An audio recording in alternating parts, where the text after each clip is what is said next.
मछली पकड़ के बाजार में बेचकर अपना दिन गुजारा करता था।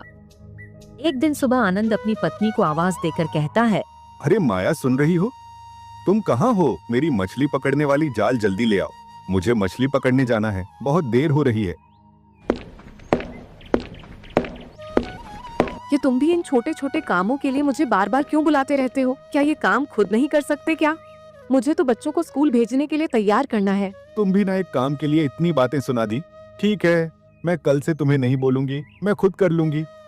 ठीक है माया, मैं ले लेता हूँ। सोनू, सुमित और रीता के स्कूल टीचर का फोन आया था। वो स्कूल की फीस जमा करने के लिए बार बार कह रहे थे, तुम पैसे क्यों जमा नहीं कर रहे हो? वो बार बार फोन करके कह रहे हैं। माया, तुम चिंता मत करो, आज मछली पकड़कर बाजार में बेचकर जो कमाई होगी वो पैसे लेकर मैं कल सुमित और रीता के स्कूल की फीस भराऊंगा। अगर फिर से उनके टीचर का फोन आए तो तुम कह देना कि कल मैं स्कूल जाकर फीस जमा कर दूंगा। आनंद घर से अपना जाल लेकर मछली पकड़ने के लिए निकल पड़ा। फिर आनंद अपनी मछली पकड़ने वाली नाव में मछली पकड़ने जाता है।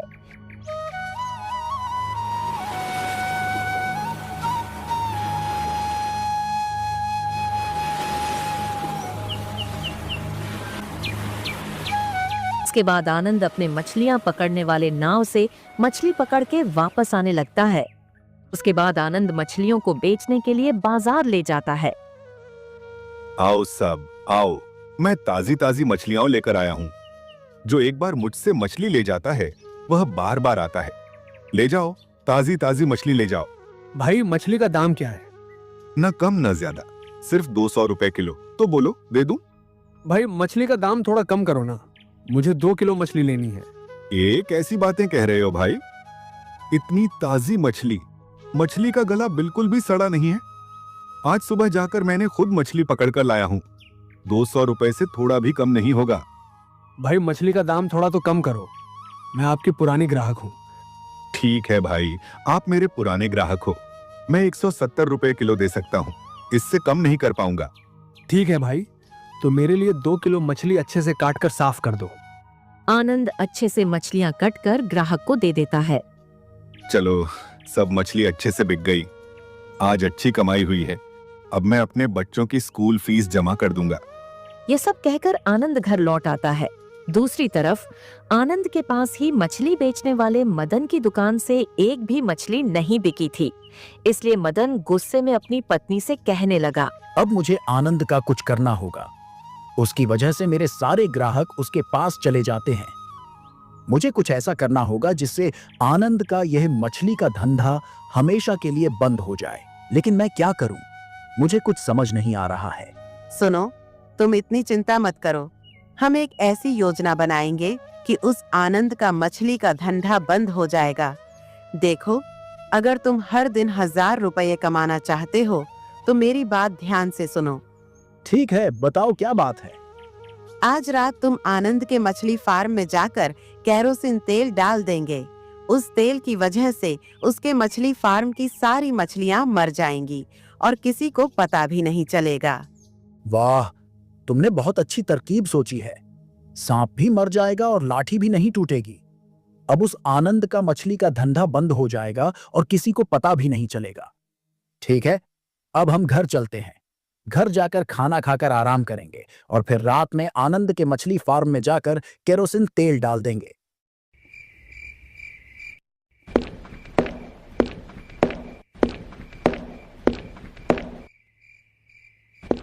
जब रात हो जाती है तो मदन केरोसिन तेल लेकर आनंद के मछली फार्म में आता है। फिर मदन उस केरोसिन तेल को आनंद के मछली फार्म में डाल देता है। अगले दिन सुबह आनंद जब अपने मछली फार्म में आता है तब वो देखती है कि उसके सारी मछली मरे पड़े हैं। हे भगवान, मेरे मछली फार्म की मछलियां कैसे मर गईं? ये कैसे हुआ? मुझे कुछ समझ नहीं आ रहा है। अब मैं क्या करूंगा? मैंने यह मछली फार्म जमींदार से पैसे लेकर बनाया था। अब मैं तो कर्जे में डूब गया हूँ। फिर जब आनंद अपने मछली फार्म के पास जाता है तो वह देखता है कि पानी के ऊपर केरोसिन तेल तैर रहा है। ये देखकर आनंद बहुत गुस्सा हो जाता है। यह क्या? पानी के ऊपर केरोसिन तेल तैर रहा है तो किसी ने जानबूझकर मेरे मछली फार्म में केरोसिन तेल डाला है। मैं उसे नहीं छोड़ूंगा। मैं अभी मोरल जी से कहकर पंचायत बुलाऊंगा। इसके बाद आनंद जल्दी से मुखिया जी के घर चला जाता है।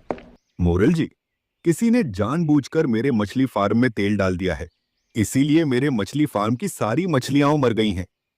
मैं एक गरीब मछुआरा हूं, मेरी किसी से क्या दुश्मनी होगी। मैं तो बस मछली पकड़कर बाजार में बेचता हूं और अपने परिवार को 2 वक्त का खाना देता हूं।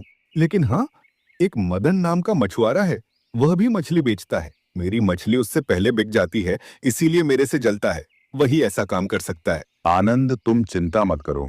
आज शाम को पंचायत बुलाई जाएगी, तुम सबको बुलाकर ले आना, और अगर तुम्हें किसी पर शक है तो उसे भी बुलाकर ले आना। इसके बाद आनंद सबको पंचायत में आने के लिए कह देता है। फिर वह मदन के घर जाकर मदन और उसकी पत्नी को भी पंचायत में आने के लिए कहता है। यह सब कहकर आनंद अपने घर चला जाता है।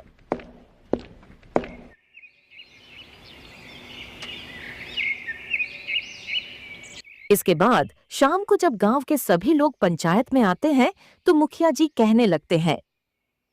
आनंद, इस तरह के काम के लिए तुम किस पर शक करते हो? कौन तुम्हारे साथ ऐसा कर सकता है? मोरल जी, इसी ने मेरे मछली फार्म में केरोसिन तेल मिलाया है। मदन, आनंद जो कह रहा है, क्या यह सच है? क्या तुमने आनंद के मछली फार्म में केरोसिन तेल डाला है? नहीं मोरल जी, आनंद झूठ बोल रहा है। मैंने ऐसा कुछ नहीं किया है। ठीक है, तुम यहां आओ, क्योंकि केरोसिन तेल एक ऐसी चीज है कि अगर वह हाथ पर लग जाए तो आसानी से धुलता नहीं है।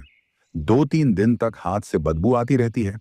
इसीलिए तुम अपना हाथ आनंद को दिखाओ, वह सूंघ कर देखेगा कि तुम्हारे हाथ से केरोसिन तेल की बदबू आ रही है या नहीं। इसके बाद आनंद मदन का हाथ सूंघता है।